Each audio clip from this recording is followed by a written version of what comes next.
నేను పొద్దున్నే సినిమా చూశాను వాళ్ళ మార్నింగ్.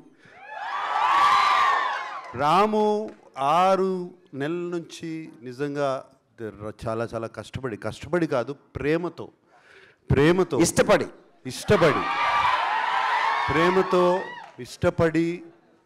ప్రతి సౌండ్ ట్రాకు, ప్రతి ఎవ్రీథింగ్ ఆ ఒరిజినల్ సినిమా చేసినట్టు మళ్ళీ దీన్ని ఇంకొక మైల్ స్టోన్గా నిలబెట్టాలని చెప్పి చేశాడు. వాళ్ళ మార్నింగే చూశాను, ఇప్పటివరకు ఏమీ చూడలేదు. చూసిన తర్వాత రాము asked me to see the film and I saw it this morning. It is outstanding, just outstanding. ఎప్పుడో చూసాం సినిమా, ఎప్పుడో చేసాం, ఇప్పుడు చూసి ఇట్ ఈస్ స్టన్నింగ్. ఇప్పుడు కూడా అదే టెన్షను, ఇప్పుడు కూడా అదే సౌండ్, ఇంత కొత్తగా ఉందేంటి.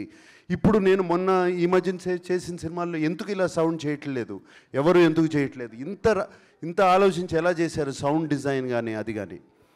అండ్ అప్పుడు మీరు మోనోలో మీరు కాదు, మీ నాన్నగారులు, మీ అన్నలు స్క్రీన్ మీద, లేకపోతే ఇప్పుడు మీరందరూ టీవీల్లో చూసి you have enjoying it in mono. But now in Dolby Atmos, you're going to be blown away. That's all I can say. It is